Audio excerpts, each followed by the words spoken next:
जय हिंद दोस्तों, मैं Rajesh YouTube channel math with Rajesh Indian 360 में आप सबका फिर से स्वागत करता हूं। कैसे हैं आप सभी? उम्मीद है आप सब ठीक होंगे। आज फिर से बेटा अपने सेशन को हम शुरू करते हैं। जैसा कि आपको पता ही है, आरआरबी ग्रुप डी 4/10/2018 शिफ्ट 2 का पेपर क्वेश्चन आज से हम शुरू करेंगे, ठीक है ना। शिफ्ट 1 तक पेपर क्वेश्चन हम कर चुके हैं। हम बेटा 288 क्वेश्चन कंप्लीट कर चुके हैं। आज 289 क्वेश्चन से अपने सेशन को शुरू करेंगे, ठीक है। जैसा कि आपको पता है ही कि हम प्लेटफॉर्म की बुक के वॉल्यूम 2 के पेपर क्वेश्चन कर रहे हैं मैथ्स के, ठीक है भाई। हाँ, तो आज से अपने सेशन की शुरुआत करते हैं 289 क्वेश्चन से। अगर आपको वीडियो पसंद आए तो बेटा लाइक शेयर सब्सक्राइब जरूर करें, ठीक है ना। हाँ, तो देखो बेटा आज से अपना 289 क्वेश्चन देखो आप क्या कहता है। देखो भाई, क्वेश्चन ये है हमारा, एक सामान्य अष्टभुज के प्रत्येक आंतरिक कोण की माप बतानी है आपको, सही है ना। सामान्य अष्टभुज है। अब अष्टभुज आप जानते हो जिसमें 8 भुजाएं हो। कितनी भुजाएं हो? 8। समझ में आया ना।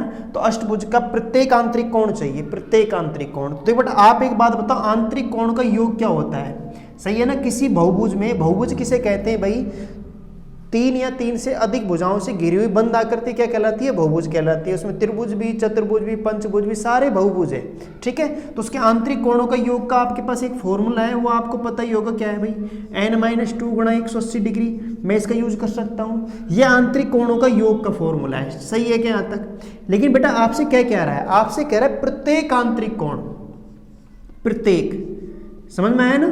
टोटल नहीं चाहिए, प्रत्येक आंतरिक कोण का मान चाहिए उसे, प्रत्येक आंतरिक कोण का मान चाहिए, सही है नहीं है। तो प्रत्येक आंतरिक कोण का मान चाहिए, तो आपको बताओ यहाँ पे ये तो टोटल हो गया, और प्रत्येक कोण चाहिए तो n का ही भाग दे दूं मैं, n का ही भाग दे दूं।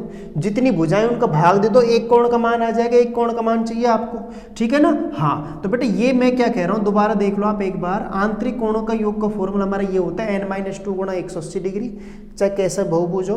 अगर मुझे प्रत्येक कोण चाहिए तो n का क्या दे दो? भाग, सही है क्या। तो n की वैल्यू यहाँ पे अकॉर्डिंग टू क्वेश्चन n की वैल्यू यहाँ पे कितनी है? 8 है। कितनी है? 8। अष्टभुज, अष्टभुज मतलब 8, तो n की वैल्यू यहाँ पुट करते हैं अपन। तो 8 - 2 गुणा 180 डिग्री बटा 8, सही है क्या। तो आप बताओ बेटा 8 में से 2 गया, कितना बचा? 6 गुणा 180 डिग्री बटा कितना? 8। काटा पीटी कर लेंगे, 2 से 3 बार कट गया, ये 4 बार कट गया। 4 से काटा, 4 चौके 16, 4 पंजे 20, 45 तिया 135, कितना हो गया बेटा? 135 डिग्री। तो प्रत्येक आंतरिक कोण का मान क्या होगा? 135 डिग्री होगा। बता दीजिए कहीं प्रॉब्लम हो तो बेटा, सही है ना, ठीक है, ओके। तो एक सिंपल सा क्वेश्चन था। नेक्स्ट क्वेश्चन देखते हैं। ये हमारा क्वेश्चन नंबर था 289, ठीक है। देख बेटा नेक्स्ट क्वेश्चन है ना, आप उतारते चलना साथ साथ, कहीं प्रॉब्लम हो तो बताना आप, है ना। कमेंट्स बॉक्स में लिखना बेटा ना। 290 क्वेश्चन क्या कह रहा है बेटा? 290, तो देखो 290 क्वेश्चन कह रहा है, एक पायदान को 72 बिक्री करने पर, यानी 72 रुपए में आपने क्या कर दिया? बेच दिया। भाई आपकी सेलिंग प्राइस क्या है? सेलिंग प्राइस यानी विक्रय मूल्य, विक्रय मूल्य 72 रुपए। कितने रुपए बेटा? 72 रुपए, सही है नहीं है, ठीक है। 72 रुपए सेलिंग प्राइस है, और उस पर 10% क्या होता है? लॉस होता है, यानी हानि। हानि कितने की हो गई है बेटा? 10% सवाल में कह रहा है। अगर 10% हानि होती है, अब वो ये कह रहा है यदि उसे 96 रुपए में बेचा जाए। किस में बेचा जाए? 96 में बेचा जाए। यानी जो सेकंड विक्रय मूल्य है वो क्या दे रखा है आपको? सेकंड जो विक्रय मूल्य है आपका, वो सेलिंग प्राइस है, वो कितना है? 96, 96, ठीक है ना। वो कह रहा है अगर आप इसे 72 की जगह किस में बेच दो? 96 में बेच दो, तो लाभ कितना होगा? देखो मैं किसी वस्तु को 72 में बेच रहा हूं तो 10% क्या होती है? हानि। तो आप एक चीज ये देख लो कि भाई उसका कॉस्ट प्राइस क्या था, सीपी क्या था, सही है ना, यानी क्रय मूल्य क्या था। क्रय मूल्य निकाल लेते हैं हम इसका एक बार। तो बताओ बेटा क्रय मूल्य निकालो तो 72 गुणा 100 बटा 10% हानि है तो घटा देते हैं, सही है ना। 0 से बोलो, 0 से 0 कैंसिल हो ही जाएगा। समझ में आ रहा है नहीं आ रहा? ये 72 है बेटा ना, क्या है? 72, ठीक है। तो 9 से काटू मैं कितनी बार? 8 बार, 8 दही 80, तो 80 रुपए आपका क्या आ जाएगा? 80 रुपए आपका क्रय मूल्य आ जाएगा, कॉस्ट प्राइस आ जाएगी। तो यानी तुमने 80 रुपए की वस्तु को 72 में बेच दिया, तो 10% हानि हो गई। क्या हो गई? 10% हानि हो गई। लेकिन आपसे कह रहा है कि आप 80 की वस्तु को 72 में मत बेचो। कितने में बेचो बेटा? 96 में बेचो। कितने में बेचो? 96 में। तो 80 की वस्तु अगर हम 96 में बेचेंगे तो बताओ आपको सीधा सीधा 16 रुपए का प्रॉफिट नहीं हो रहा है क्या? लेकिन आपको प्रॉफिट ही नहीं चाहिए, आपको प्रॉफिट परसेंट चाहिए, लाभ परसेंट। तो इस 16 को अपन किस में चेंज कर लेते हैं, प्रतिशत में चेंज कर लेते हैं। तो 16 किस पर, क्रय मूल्य पर। लाभ हानि किस पर निकलती है, क्रय मूल्य पर। तो 16/80 और परसेंट के लिए 100 से क्या करोगे बेटा, गुणा। तो 0 से 0, 8 दूनी 16, 2 को 10 से गुणा किया, कितना है बेटा 20%। तो 20% आपका प्रॉफिट हो जाएगा। यहाँ तक किसी को दिक्कत हो तो बोलो भाई एक बार, सही है क्या, यहाँ पे क्लियर है भाई ये चीज़, ठीक है ना। बहुत सिंपल सा क्वेश्चन था। विक्रय मूल्य 72 है, 10% हानि है, तो क्रय मूल्य कितना हो जाएगा, 80 हो जाएगा। क्रय मूल्य निकाल लिया आपने। या फिर आप इसे फ्रैक्शन वैल्यू से कर लो भाई, सही है ना भाई। 10% हानि है, लॉस है, तो 10% की फ्रैक्शन वैल्यू 1/10 है। यानी बेटा एक बात बताओ, क्रय मूल्य 10 रुपये है, उस पर 1 रुपये की क्या हो रही है, हानि हो रही है। क्या हो रही है, हानि। तो विक्रय मूल्य कितना हो जाएगा, तो विक्रय मूल्य कितना हो जाएगा बेटा 9 रुपये। समझ में आया नहीं आया भाई। 10 में से 1 गया तो 9, 10 रुपये की वस्तु को 9 में बेचोगे तभी तो 1 की हानि हुई है। तो बताओ 9 रुपये यहाँ पे, और यहाँ पे कितना है, 72 है। तो इस सवाल के अकॉर्डिंग विक्रय मूल्य 72 है, और हमारे अकॉर्डिंग कितना आ रहा है, 9 आ रहा है। तो 9 बराबर 72 के हो जाएगा, नहीं क्योंकि ये भी विक्रय मूल्य, ये भी विक्रय मूल्य। तो 9 बराबर 72 के, तो 1 बराबर किसके आ जाएगा, 8 के। लेकिन हमें 1 की वैल्यू नहीं चाहिए, हमें 10 की वैल्यू चाहिए, क्रय मूल्य चाहिए। तो 10 8 80, तो 80 क्रय मूल्य आ गया। तो आप 80 की वस्तु को कितने में बेच दो, 96 में बेच दो। तो बताओ 16 का लाभ आएगा या नहीं आएगा। समझ में आया ना। इस 16 को परसेंट में चेंज कर लेंगे जो आपके सामने। कोई दिक्कत है, नेक्स्ट क्वेश्चन देखें, ठीक है। हाँ, तो कैसे कर लेना, जैसे आपकी इच्छा हो वैसे हम सवाल को आसानी से कर लेंगे भाई, ठीक है। ओके, बोलो भाई, ठीक है ना। हाँ, तो नेक्स्ट क्वेश्चन देखते हैं। 291 क्वेश्चन हमसे क्या कह रहा है, 291। देखो भाई 291 क्वेश्चन क्या कह रहा है, कह क्या रहा है, इसने बेटा एक डायग्राम बना रखा है, ठीक है ना, वेन आरेख बना रखा है। वेन आरेख उन छात्रों को दर्शाता है जो एक कक्षा में 3 खेल M, N और L खेल खेलते हैं। तो खेल N खेलने वालों की छात्रों की कुल संख्या बताओ।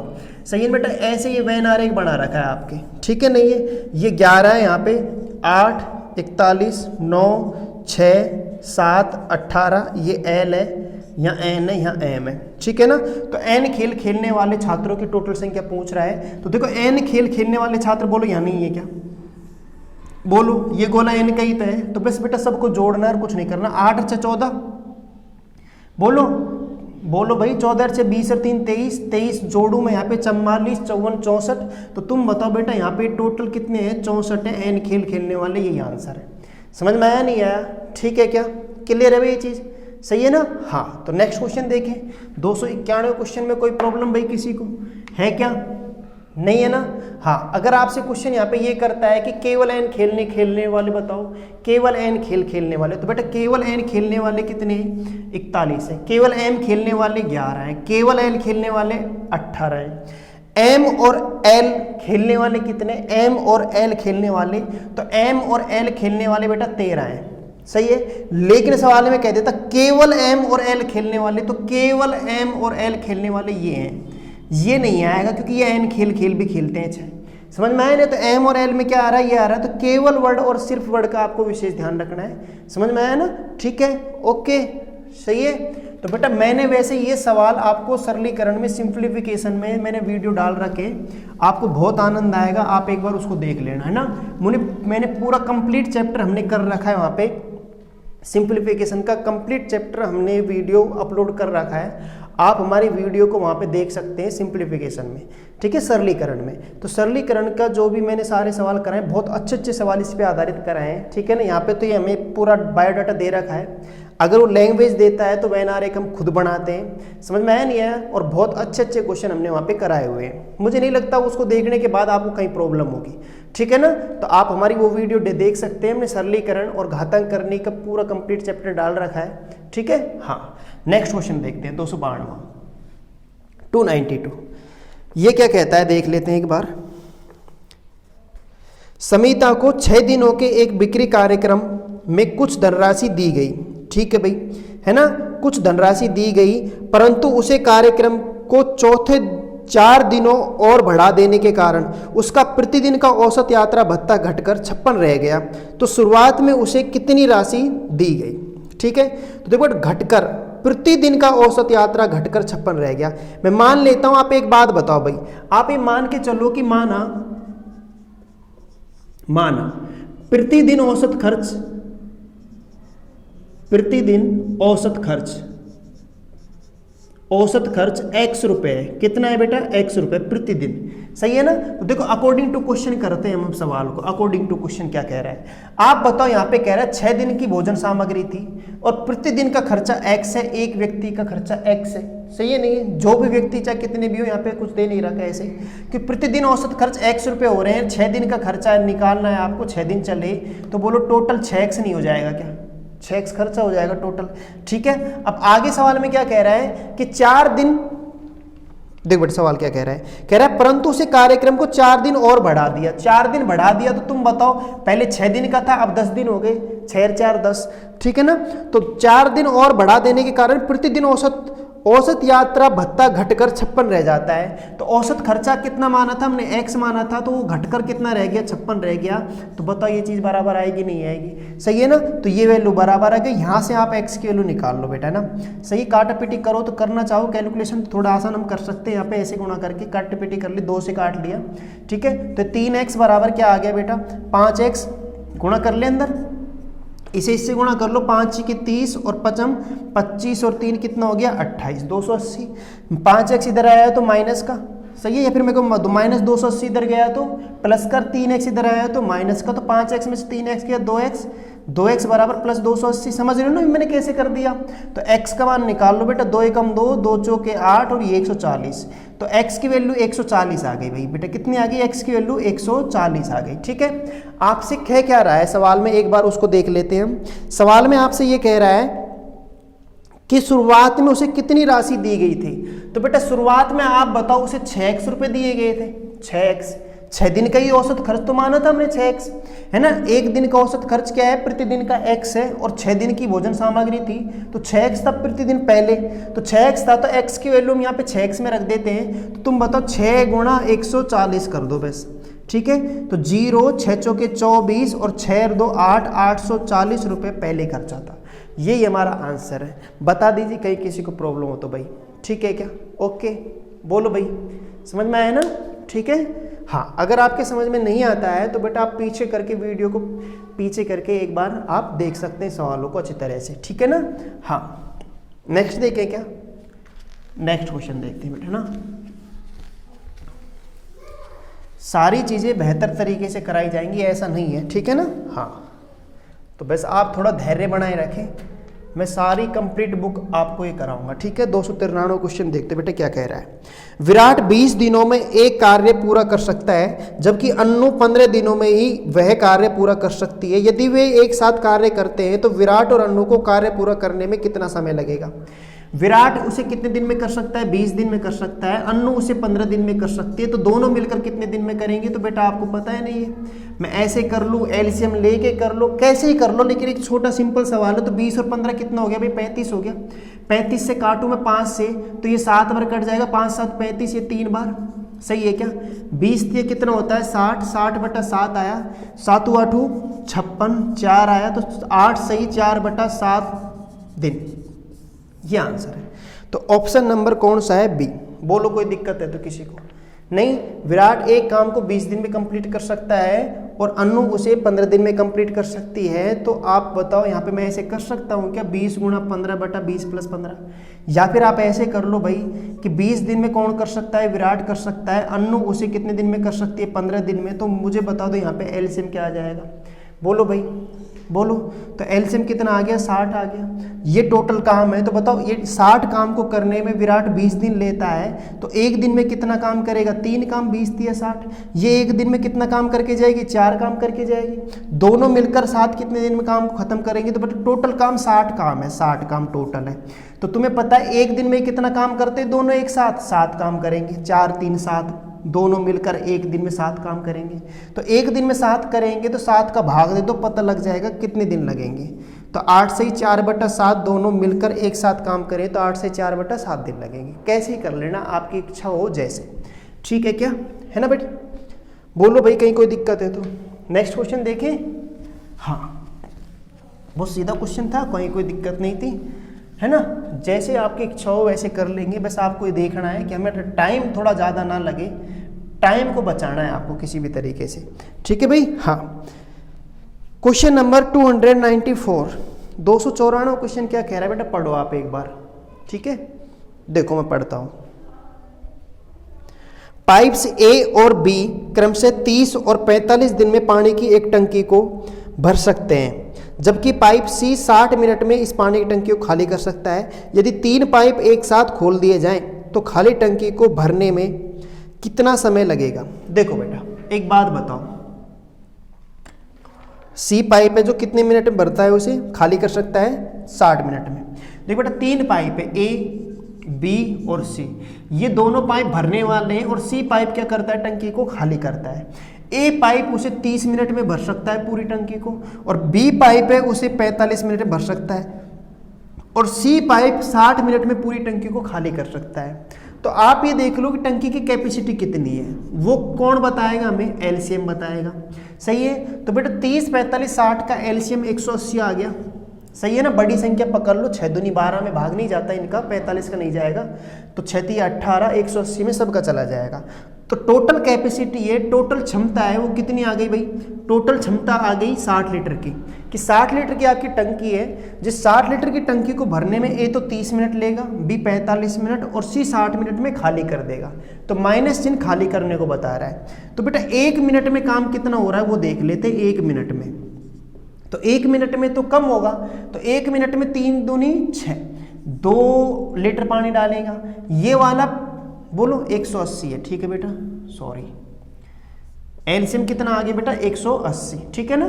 तो आप भाग दे दो, 3 6 की 18, ये 6 लीटर पानी डालेगा 1 मिनट में, 45 चौके 180, ये 4 लीटर डालेगा और ये 3 लीटर निकालेगा, सही है ना। अब तीनों को एक साथ खोलोगे, तीनों टंकियों को एक साथ, तीनों नलों को एक साथ खोलोगे, तीनों पाइपों को एक साथ खोलोगे, तो ये तो 6 लीटर पानी डालेगा, ये 4 लीटर डालेगा और 3 लीटर निकालेगा। तो 6 लीटर डालेगा, 4 लीटर डालेगा, 10 लीटर डल गया, 3 लीटर पानी निकल जाएगा उसे 1 मिनट के अंदर, 1 मिनट के अंदर। तो तुम बताओ, कुल मिला के बात हो रही है 6 4 10, 10 में से 1 गया, 10 में से 3 गया, कितना बचा 7, यानी 7 लीटर पानी फिर भी डलेगा, सही है ना। तो प्रत्येक मिनट में 7 लीटर पानी डलेगा और आपको टंकी कितनी भरनी है, 180 लीटर की भरनी है। तो 180 में देख लो 7 के कितने गुणज बैठते हैं, सही है क्या। तो भाग दे लेते हैं, 7 दूनी 14, 4 बच गया, 7 पंजे 35, सही है नहीं है, कितना बच गया 5 बच गया, तो 25 सही, 5/7। बता दीजिए कहीं कोई प्रॉब्लम है तो, ठीक है। तो ऑप्शन नंबर ए आपका करेक्ट आंसर है। यहाँ प्लस लगा रखा है, लगा सकते हो, नहीं लगाओ तो कोई दिक्कत नहीं है, एक ही बात है, प्लस लगाओ या मत लगाओ, ठीक है ना। समझ में आया नहीं आया, हाँ। तो आप इससे मत घबराना है, प्लस लगा हुआ है ऑप्शन में, तो लगा सकते हो, वो एक ही बात हो गई, ठीक है ना। हाँ, तो 25 सही 5/7 आपका क्या है आंसर है। 25 सही 5/7 मिनट में, 25 सही 5/7 मिनट में पूरी टंकी भर जाएगी। आया आपके समझ में क्या कह रहा हूँ। तीनों को एक साथ खोला जाएगा तो 10 लीटर पानी डलेगा और 3 लीटर निकलेगा, तो 7 लीटर पानी डलेगा। तो 1 मिनट के अंदर 7 लीटर पानी हम डालेंगे, और हमें डालना कितना है 180। तो 180 में 7 के कितने गुणज बैठते हैं, ये बैठते हैं, ठीक है क्या। 7 का भाग देके निकालेंगे, क्लियर है ना बेटा। हाँ, नेक्स्ट क्वेश्चन देखो, क्वेश्चन नंबर 295, 295 क्वेश्चन क्या कह रहा है, एक बार आप उसे पढ़ लीजिए, ठीक है। हाँ, आपको बड़ा मजा आएगा पढ़ने में, है भाई। 295 क्वेश्चन भी टंकी का ही है। देखो आप, एक टंकी में पाइप ए बी और सी लगा है भाई, ठीक है ना। पहले 2 इसे क्रम से 7 और 10.5 घंटे में भर सकते हैं, जबकि तीसरा इसे 6 घंटे में खाली कर सकता है। यदि सभी तीनों पाइपों को एक साथ चालू कर दिया जाए और टंकी आधी भरी हो तो इसे भरने में कुल कितने घंटे लगेंगे, ठीक है ना। हाँ, देख बेटा वही 3 पाइप है, ए बी और सी, सही है ना। ए पाइप है जो 7 घंटे में टंकी को भर सकता है, ठीक है। बी पाइप है जो 10.5 घंटे में भर सकता है, और सी पाइप है 6 घंटे में टंकी क्या कर सकता है, खाली। तो ये दोनों भरने वाले हैं, ये खाली करने वाला है, ठीक है क्या बेटा। आप एलसीएम बता दो आप एक बार, फिर बाद में पढ़ते हैं सवाल को, और मैं बाद में समझाता हूँ आपको, ठीक है ना। तो एलसीएम कितना आएगा, एलसीएम आप 10.5 को पकड़ो, बड़ी वाली संख्या को, 10.5 दूनी 21 होता है, आपको खूब पता है, सही है ना। बोलो, तो 21 में 7 का भाग चला जाएगा, लेकिन 6 का नहीं जाएगा, समझ रहे हो ना तुम। तो फिर बोलो बेटा 10.5 दूनी 21, 21 दूनी 42, 42 नहीं आ जाएगा क्या, ठीक है ना। हाँ, तो 42 आपका क्या आ जाएगा, एलसीएम आ जाएगा। अब आप भाग दे लो 7 6 की 42, तो तुम बताओ यहाँ पे ये मिनट ही दे रखा है ना, 7 मिनट, घंटे है बेटा ना, तो 1 घंटे में, 1 घंटे में, ठीक है ना, 1 घंटे में, तो 1 घंटे में 42 लीटर, 7 घंटे में 42 लीटर पानी भर सकता है ए पाइप, तो 1 घंटे में 6 लीटर पानी डालेगा वो बेटा, कितना डालेगा, 6 लीटर पानी। ये 10.5 चौके 10.5 दूनी 21 है भाई, तो 10 21 21 42 यानी 4 लगेंगे, 4 घंटे 4 लीटर पानी डालेगा ये 6 7 42, ये 7 लीटर पानी क्या करेगा, निकालेगा। तो आप बताओ तीनों पाइपों को एक साथ खोलोगे तो तुम बताओ यहाँ पे ये 10 लीटर पानी तो डलेगा, ये भी भरेगा ये भी भरेगा, तो 6 4 10, सही है ना, और ये 7 लीटर पानी निकल जाएगा। तो कुल मिला के तुम बताओ कितना पानी भरा जाएगा, बोलो। 6 4 10 में से 7 ये 3, यानी 3 लीटर पानी फिर भी हम भरेंगे टंकी में, समझ में आ रहा है नहीं आ रहा। तो 3 लीटर पानी भरेंगे, तो आप तो तीनों पाइपों को एक साथ खोल दिया जाए तो 3 लीटर पानी डलेगा टंकी में, लेकिन कह रहा है टंकी आधी भरी हुई है पहले से ही। तो भैया तुम बताओ पूरी टंकी में 42 लीटर पानी आता है, तो आधी टंकी में तुम बताओ बेटा 21 लीटर पानी नहीं आएगा क्या, आधी का मतलब मैंने आधा कर दिया। अब 21 लीटर पानी भरना है आपको, और 21 लीटर पानी उसमें पहले से भरा हुआ है, 21 लीटर और भरना है, तो 21 लीटर और भरने के लिए तीनों पाइपों को एक साथ चला दिया।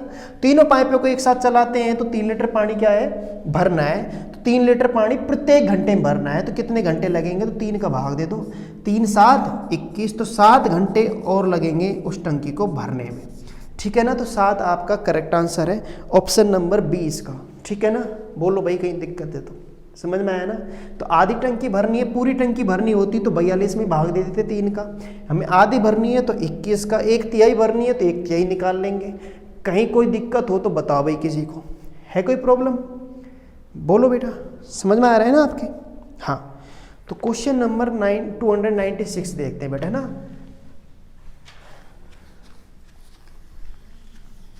देखो क्वेश्चन नंबर 296 क्या कह रहा है आपसे,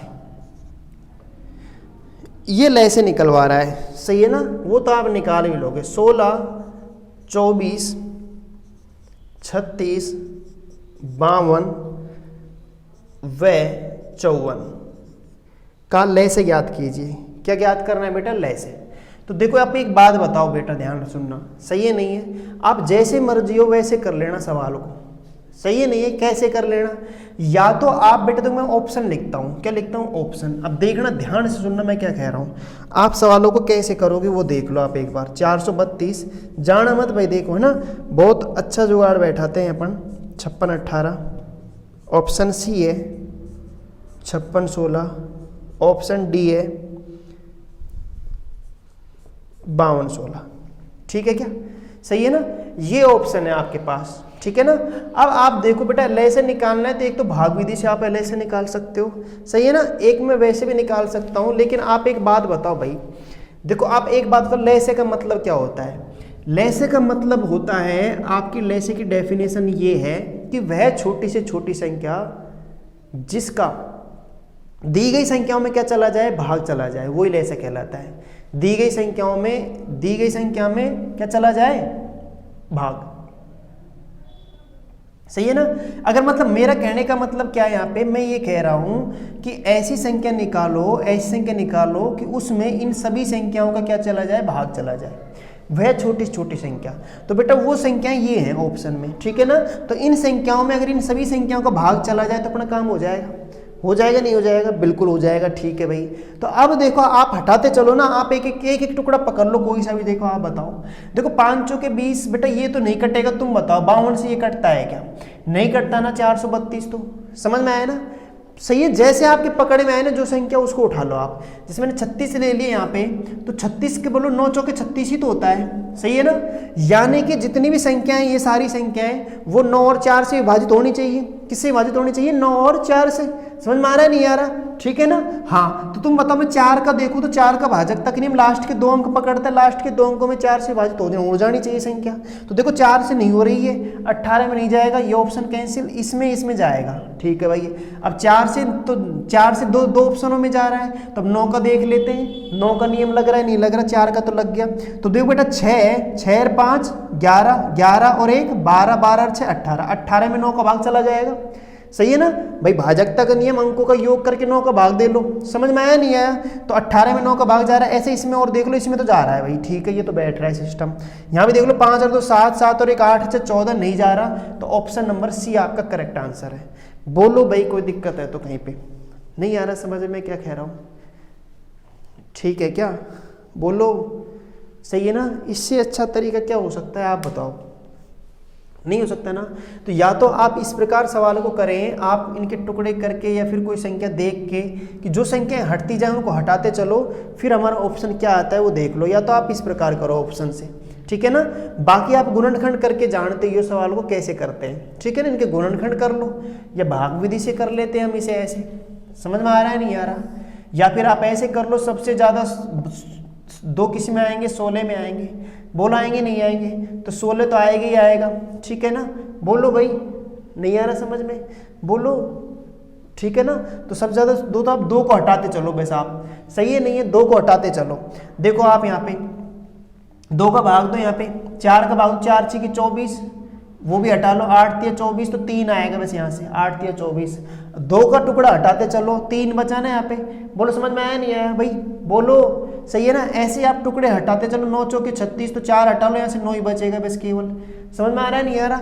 तो यहाँ पे 16 गुणा 3 गुणा 9 ऐसे टुकड़े यहाँ से करके फिर कर लो, जैसे आपकी मर्जी हो वैसे कर लेना। क्लियर है ना? बाकी आप ऑप्शन से उड़ा सकते थे जो मैंने आपको बता दिया, फिर भाग विधि से कर लेंगे हम, कहीं कोई दिक्कत नहीं है। किसी को प्रॉब्लम है कि भाई? नहीं है ना? हाँ नेक्स्ट क्वेश्चन। अगर कहीं दिक्कत हो तो कमेंट्स बॉक्स में लिखना आप भाई गुरुजी नहीं आया समझ में। बाकी मुझे मैं विश्वास आपको दिलाता हूं कि आपको निराश नहीं करूंगा, ठीक है। हाँ 297 क्वेश्चन देखो, 297। ये बेटा ट्रिग्नोमेट्रिक क्वेश्चन है, देखना आप इसे ध्यान से। यदि tan थीटा बराबर 3/4 हो तो 1 प्लस cos थीटा, यानी cos a दे रहा है वो बेटा ना, सही है। ये भी a है, थीटा नहीं है यहाँ पे, तो एंगल से कोई फर्क नहीं पड़ेगा, ठीक है। ऐसे ही 1 माइनस cos a अपॉन में दे रखा है भाई उसने ना, 1 प्लस साइन a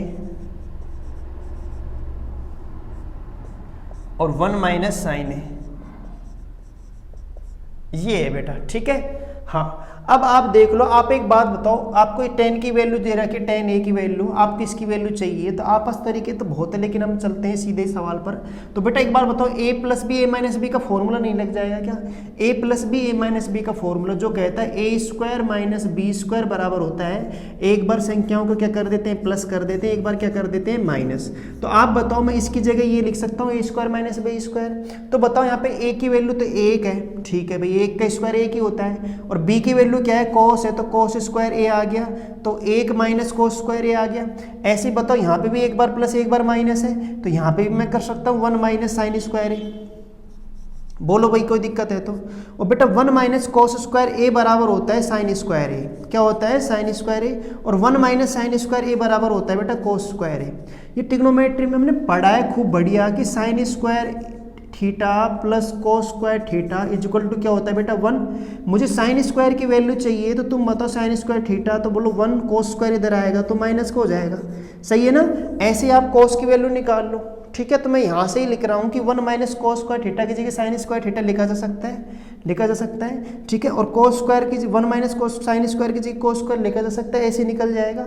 और बट साइन बटा cos क्या होता है बेटा? tan होता है। क्या होता है? tan। तो tan स्क्वायर a आया नहीं आया? बताओ भाई, इतना बड़ा सवाल नहीं है। अगर आपकी थोड़ी प्रैक्टिस है तो आप आराम से सवाल को मुँह जवानी कर लोगे, सही है ना।